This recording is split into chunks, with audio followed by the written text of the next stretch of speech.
everybody, it's Ian the Off Kilter Crafter. I hope you're having a great day today. Today I'm going to be doing an unboxing and reviewing of the Cricut EasyPress Mini.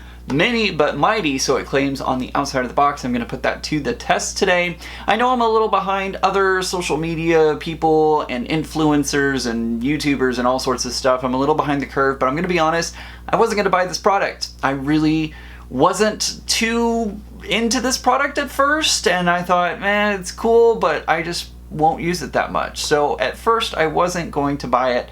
But then, of course, Cricut had one of its amazing sales, and I went ahead and purchased it because I got it for $47.80. And that's actually cheaper than what you could get it at Walmart or any of the stores that it's located in. The best price that I could find in the stores was like $49. So I was actually able to get this much cheaper, not much cheaper, but a little bit cheaper than what I could pick it up in the store for. So I thought, why not give it a go and go ahead and pick it up. And especially since there was free shipping and tax all included, I was like, all right, let's pull the trigger and order it. So I did. I don't know that I'm going to be using this product all that much, but I do have a few predictions that it'll help out whenever I'm doing quilting or sewing for like pressing down those seams. I'm excited to try that out and see how well it works for that. But let's go ahead and unbox this and take a look what all is included. A quick disclosure, guys, I purchased this with my own money. Cricut is not sponsoring this video, and they did not send me this product for free, so this is going to be a complete and honest review because Cricut doesn't get to review what I say about it or anything like that. So let's go ahead and open this up. The box opens a little differently than what I expected. Most of the boxes that you get from the store open from the top. This one is like one of these weird, it's not weird, but it definitely wasn't what I was expecting, where you open it from the side here, and apparently I still didn't cut that tape as well as I had hoped. So let's get that trimmed up, and there we go. Alright, so whenever you open the box, you have your Cricut Mini right there, Cricut EasyPress Mini just sitting right there at the very top, and we also have our base. This is the base that you use to set the Cricut Mini into whenever it's hot. It is great because it's elevated off the surface of whatever you're working on, so that way you don't have to worry about the heat accidentally transferring to your work surface. I do typically work with this Ken Oliver silicone mat under my work, under what I'm working on, so that way even when I have this on top of it, I am doubly sure to make sure that the heat doesn't make it to the surface of my crafting table. Alright, let's pull this out. And we have our cord, and of course our Cricut EasyPress Mini. Has a good weight to it, I have to say. It feels nice. I haven't pulled off this sticker yet, so let me pull the sticker off. Set that off to the side. So right here on the front we have our temperature set button, so you can set it to low, medium, or high heat. This is great for doing, high heat is going to be great for doing any of the infusible ink projects, although I probably would not use this for infusible ink because there's such a small surface area. I can't really imagine myself doing too many, maybe a hat or something like that, but even still, I don't wear hats all that often, so I don't think I'm going to be using this product much for anything other than like quilting and for sewing projects. So again, here's your power and heat settings. So press to cycle through the different settings: low, medium, high, and off. If it is orange, that means it is warming up, and whenever it reaches the green, that's when it has reached its temperature for what you're looking for. It does have a precise setting on Cricut.com/heat guide, so you can go onto the website and figure out exactly which of the 3 settings you need to set it on. More than likely I'll keep it on the medium setting, so that way I don't end up burning my fabric. I do love these plates on the bottom of all the Easy Presses. They have a really nice feel to them, although you're not obviously going to be putting your hand on it whenever it's hot. It has this like slick kind of feel to it, so that way it glides over any fabric that you're working on, which is perfect for ironing those seams. It'll be great, but Otherwise, you know, you want to set it down and set it up against the material that you're working with. The cord comes bundled, so I'm gonna pull this out of there, maybe? Okay, I resorted to scissors there to open that up. So it's your standard plug-in cord, nothing too crazy about that. And it looks like that is all that's in the box. Yep, that's all that's in the box. Only one of the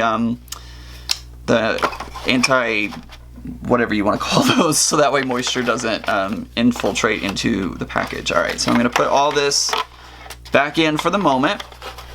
And we're going to move this out of the way and take a look at the EasyPress itself, although I've pretty much shown you everything.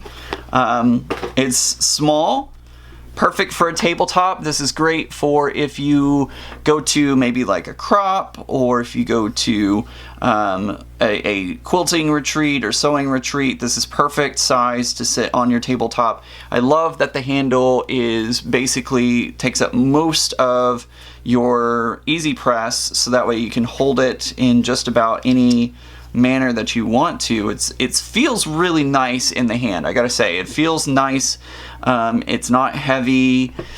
I don't know what else to say other than it feels almost natural to hold it and use it, so that's great. Let's go ahead and plug it in. I hope you can't hear that on the camera, but apparently my neighbors have decided to start working on their yard, so I apologize if you hear any like leaf blowers or anything like that. All right, so I've plugged it in. It doesn't automatically come on. To get it started, you push the button and it turns it on to low, medium, or high heat, and then off again. So I'm going to turn it on to, let's just do medium heat. I have to remember now not to touch it again, touch the plate at least until it cools back down again, because this thing does get very, very hot. In order to do the infusible ink, it does have to reach up to 400 degrees Fahrenheit. So because of that, I really need to be careful and make sure that I don't touch the bottom plate again. So right now it is heating up, indicating, or the orange lights are indicating that it is heating up. Let's see how long it takes to heat up completely. Okay, while that was heating up, I did go ahead and grab my EasyPress mat, so that way I could do a little test scrap of fabric here. It didn't take too long to heat up, maybe like 2, maybe 3 minutes at the most. I think that might be a little long, but it wasn't too long at all, and now we are ready to go ahead and use it. What I'm going to do is I'm going to take a piece of scrap fabric here, and I'm just going to fold this over. This is some Tula pink fabric, and I'm going to take my EasyPress and just press it over this edge. We're going to pretend like I'm putting in a seam, or, you know, wanting to press this piece of material. It glides over this material like it feels like it's buttered or ice or something like that. It really, really does glide over it very nicely. And I can feel the heat coming off of it. Oh yeah, it's very, very warm. So even on medium heat, this does produce a pretty warm piece, and it puts the crease in there very nicely. So as you can see, it put that crease in there. So this would be great for ironing those seams, or, you know, doing any kind of sewing project. Again, this is great to have on the tabletop. If you have a workstation, this is great for being able to press all those seams in and get that all taken care of. Yeah, super easy, super nice, and I like it a lot. And it gets things really, really hot. Taking a look at the back of the box, it says comfortable handle, which I definitely agree with. It does have an auto off feature, so if you end up accidentally leaving it on, it will automatically turn off. That could be good and bad, especially if you're doing something like quilting or sewing, where you're going to the sewing machine, working with it, and then coming back. You don't want it to be cold by the time you get there. However, it does turn on and warm up fairly quickly, so I wouldn't worry too much about that. 3 easy heat settings, dry, even heat. That means I don't have to worry about steam or, you know, anything like that, so that's nice. It does have the precision tip so that way you can get in between buttons. You can really get into crevices and areas where you need a little bit of help getting into, so that's great. And it does have this safety base. It is 3.4 inches by 2.1 inches, which is a great size for on the go. The only thing that I wish this had was some sort of travel case, which I'm sure that Cricut will be coming out with at some point, because they've come out with cases for everything else. So that's the only thing that I don't like, is that I don't have any kind of travel case to bring this along with me, and I'll have to figure out something, but I'm sure I can whip up a bag or some little place to store it, so that way it is easy to grab and put on the go. So overall, I like the Cricut EasyPress Mini. I think it is a great product if you are doing sewing or some sort of project like that. If you do like hats or shoes or anything of that nature, this is a really great product to have on hand for that. And apparently my cat is a little itchy. Sorry about that, guys.